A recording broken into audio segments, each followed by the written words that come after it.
Global solutions में आपका स्वागत है। आज हम एनसीईआरटी की कक्षा 12वीं के इतिहास के पहले चैप्टर ईंटें मन के तथा अस्थियां हड़प्पा सभ्यता से अपने मुख्य परीक्षा की तैयारी की शुरुआत करेंगे। सबसे पहले हम इस अध्याय के महत्वपूर्ण बिंदुओं का अध्ययन करेंगे। उसके बाद हम महत्वपूर्ण प्रश्नों, वैकल्पिक प्रश्नों, रिक्त स्थानों और अन्य प्रश्नों का अध्ययन करेंगे। सर्वप्रथम हम महत्वपूर्ण बिंदुओं को समझ लेते हैं कि हड़प्पा सभ्यता एक कांस्यकालीन सभ्यता थी जिसका कालखंड 3750 ईसा पूर्व तथा लगभग 2750 ईसा पूर्व के बीच माना जाता है। डॉक्टर व्हीलर तथा डॉक्टर पीगट के अनुसार 2800 ईसा पूर्व से 1500 ईसा पूर्व तक इसका काल माना गया। केदारनाथ शास्त्री के अनुसार मोहनजोदड़ो का काल 3250 ईसा पूर्व से 2000 ईसा पूर्व तक माना गया। इसी प्रकार हड़प्पा का कालखंड जो है उसका समय 4वीं शताब्दी ईसा पूर्व से 1800 ईसा पूर्व तक माना गया है। इसी संबंध में राजबली पांडे जी का मत है कि हड़प्पा का कालखंड 4000 ईसा पूर्व के आसपास रहा। हड़प्पा सभ्यता को सिंधु घाटी सभ्यता भी कहा जाता है। इस सभ्यता के मुख्य केंद्र हड़प्पा तथा मोहनजोदड़ो थे। हड़प्पा जो स्थान है वह पाकिस्तान के मोंटगोमरी जिले में रावी नदी के तट पर है और मोहनजोदड़ो जो है वो पाकिस्तान के लाड़काना जिले में कराची दादू रेलवे लाइन के डोकरी रेलवे स्टेशन से लगभग 11 किलोमीटर दूर स्थित है। हड़प्पा सभ्यता के अन्य प्रमुख केंद्र है चन्हूदड़ो जो कि सिंध प्रांत के नवाबशाह जिला में है। अन्य प्रमुख स्थान है रोपड़ जो पंजाब प्रांत में है, लोथल तथा रंगपुर जो गुजरात में स्थित है और कालीबंगा राजस्थान में। हड़प्पा की पहली खुदाई दयाराम साहनी ने 1920-21 ईस्वी में कराई जो 1924-25 तक जारी रही। इसकी खुदाई बाद में माधव स्वरूप वत्स जी ने 1926 से 1933 तक कराई। दूसरी खुदाई से सिंधु घाटी की सभ्यता प्रकाश में आई। यह सभ्यता नगरीय सभ्यता थी। इस सभ्यता के निर्माता आर्य थे। रामचंद्रन जी, के शंकरानंद जी, पुसलेकर जी तथा दीक्षितार जी आदि विद्वान इस संबंध में अपना मत रखते हैं कि ये सभी निर्माता आर्य थे। इस सभ्यता में नगरों का निर्माण योजनाबद्ध तरीके से किया गया। सड़क, भवन, अन्नागार, सार्वजनिक स्नानागार, नालियाँ और यहाँ तक कि कूड़ेदान भी यहाँ खुदाई में मिले हैं। यहाँ खुदाई में मोहरें भी मिली है जो सेल खड़ी पत्थर से बनाई गई थी। इन मोहरों पर लिपि के चिन्ह अंकित है जिनको अभी तक पढ़ा नहीं जा सका। डॉक्टर फेयर सर्विस तथा डॉक्टर SR राव ने इनको पढ़ने का दावा किया है और यहाँ की जो लिपि है वो चित्रात्मक थी। हड़प्पा सभ्यता की अर्थव्यवस्था का मुख्य आधार कृषि और पशुपालन रहा। यहाँ पर धातु की वस्तुएं बनाना भी प्रारंभ हो चुका था। ये लोग वस्त्र बनाना और आभूषण बनाना भी जानते थे। यहाँ बर्तन तांबे, कांसे, पीतल, मिट्टी के बनाए जाते थे। यहाँ हथियार, औजार, बाट, नाप के भी कुछ प्रमाण मिले हैं।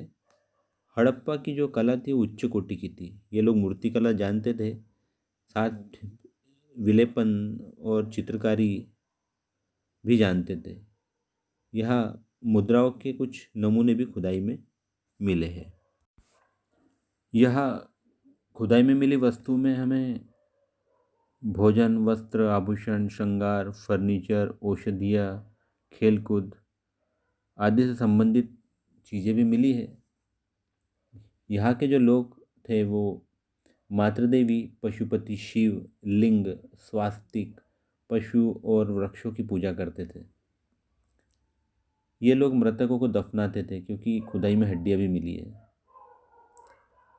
हड़प्पा सभ्यता के अंतर्गत शिल्प कार्यों में मनके बनाना, शंख की कटाई, धातु कर्म, मोहर निर्माण, बाट बनाना आदि सम्मिलित था।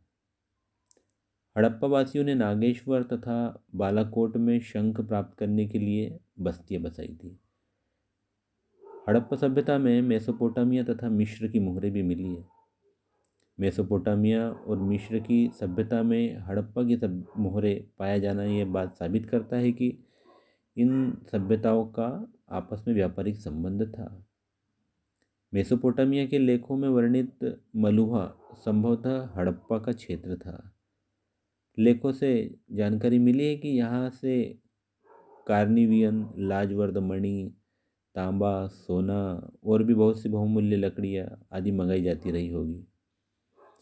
हड़प्पा सभ्यता के मुख्य शस्त्र भाले, कुल्हाड़ियाँ, छर्रे, धनुष बाण, गोफन, चाकू, गदा, तलवार, ढाल और कवच आदि थे। हड़प्पा सभ्यता के विनाश के बारे में मानना है कि किसी बाहरी आक्रमण जो कि अचानक हुआ हो, उसके कारण शायद हड़प्पा का विनाश हुआ हो। जलवायु परिवर्तन, नदियों की बाढ़, भूकंप, ये भी इस सभ्यता के पतन के कारण माने जाते हैं। हड़प्पा सभ्यता में विज्ञान और तकनीकी का खूब विकास हुआ। इसमें भवन निर्माण, मूर्ति निर्माण, विलेपन तथा चित्रकारी, मुद्रा निर्माण, स्वर्णकार की तकनीक, फर्नीचर बनाने की तकनीक, औषधि निर्माण, पानी के जहाज तथा नाव बनाना साबित करता है कि यह तकनीकी विज्ञान का खूब विकास हुआ। औजार बनाना, बर्तन बनाना, सड़क निर्माण, इससे स्पष्ट होता है कि यहाँ विज्ञान तथा तकनीकी के ज्ञाता व कुशल इंजीनियर जरूर रहे हैं।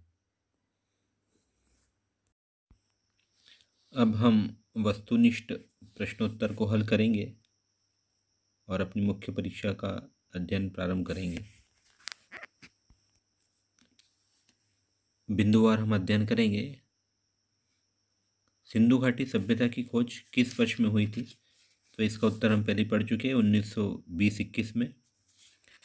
हड़प्पा सभ्यता में पहली खुदाई कब प्रारंभ हुई थी?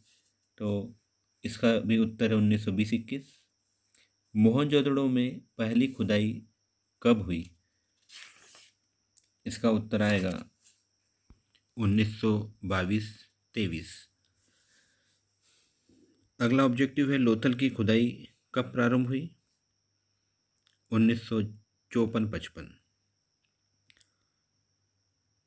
नेक्स्ट है मोहनजोदड़ो का अर्थ क्या होता है? इसका अर्थ होता है, मोहनजोदड़ो का अर्थ होता है मृतकों का टीला। नेक्स्ट है सिंधु सभ्यता की महत्वपूर्ण विशेषता क्या है? इसमें 4 ऑप्शन दिए रहेंगे, कृषि, नगर नियोजन, विकसित व्यापार। इसका सबसे सही उत्तर है उन्नत कला। अगला है सिंधु घाटी के निवासी वर्तमान युग में हिंदुओं द्वारा पूजे जाने वाले किस देवता की पूजा करते थे? इसका उत्तर है पशुपति। नेक्स्ट, सिंधु सभ्यता के निर्माता कौन थे? तो सिंधु सभ्यता के निर्माता थे आर्य। अगला प्रश्न है सिंधु घाटी के निवासी युद्धों में निम्नलिखित में से किस हथियार का प्रयोग नहीं करते थे? तो इसका उत्तर है धनुष बाण। सिंधु सभ्यता के विनाश में निम्नलिखित में से आप किस कारण को अधिक सही मानते हैं? तो इसमें बाकी सब कारण भी दिए रहेंगे, जैसे सिंधुवासी विदेशों को चले गए या विदेशी आक्रमण हुए, भूकंप, जलवायु परिवर्तन। लेकिन इसका परफेक्ट उत्तर आपको लिखना है नदियों की बाढ़ों के कारण। अगला है सिंधुवासी मृतकों को जलाते थे, यह प्रमाण किस बात से मिलता है? तो इसका उत्तर है कि खुदाई में ऐसे अनेक पात्र मिले हैं जिनमें मनुष्य की हड्डियां व राख रखी है। अगला है मोहनजोदड़ो की खुदाई में सबसे विचित्र वस्तु क्या मिली है? तो सबसे विचित्र वस्तु मिली है वो है विशाल स्नानागार। सिंधुवासियों की आजीविका का मुख्य साधन क्या था? तो मुख्य साधन उनकी आजीविका का कृषि था। भारत में लिंग पूजा का आरंभ किस काल में हुआ? तो इसका उत्तर आपको लिखना है हड़प्पा काल में। अगला है सिंधु सभ्यता का पूज्यनीय पशु कौन था? तो इसका उत्तर है वृषभ। अगला है सिंधु सभ्यता की मुहरों पर निम्नलिखित में से कौन सा पशु अंकित नहीं है? तो इसमें भी आपको 4 ऑप्शन मिलेंगे, हाथी, बारहसिंहा, वृषभ और अश्व। तो इसका परफेक्ट उत्तर है अश्व। कुछ अन्य महत्वपूर्ण वैकल्पिक प्रश्न है। भारतीय पुरातात्विक सर्वेक्षण के प्रथम डायरेक्टर जनरल कौन थे? तो मिस्टर कनिंघम भारतीय पुरातत्व सर्वेक्षण के प्रथम डायरेक्टर जनरल थे। हड़प्पा सभ्यता की खोज के समय भारतीय पुरातात्विक सर्वेक्षण के डायरेक्टर जनरल कौन थे? तो इसका उत्तर है जॉन मार्शल। अगला है हड़प्पा सभ्यता का पता सबसे पहले किसने लगाया? श्री राय बहादुर दयाराम साहनी जी ने सबसे पहले हड़प्पा सभ्यता का पता लगाया। अगला है हड़प्पा नामक स्थल का उत्खनन सबसे पहले किसने कराया? तो श्री राय बहादुर दयाराम साहनी जी ने ही हड़प्पा नामक स्थल का सबसे पहले उत्खनन कराया था।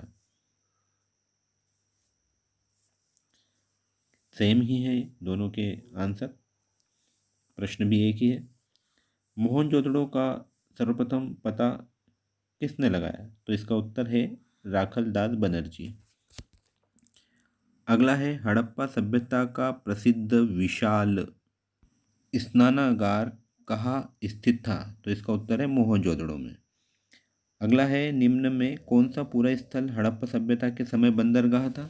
तो इसमें 4 ऑप्शन रहेंगे अलग अलग प्राप्त स्थानों के, जैसे हड़प्पा, मोहनजोदड़ो, लोथल, कोडदीजी या चनहुदड़ो। लेकिन इसका सबसे परफेक्ट उत्तर है लोथल। लोथल में हड़प्पा सभ्यता के समय का बंदरगाह मिला था। इन वस्तुनिष्ठ प्रश्नों के समाधान के बाद हम अगली वीडियो में अन्य खालिस्तान व एक वाक्य या एक शब्द वाले प्रश्नों का अध्ययन करेंगे। नेक्स्ट वीडियो में आप इन प्रश्नों को अच्छे से समझ पाएंगे।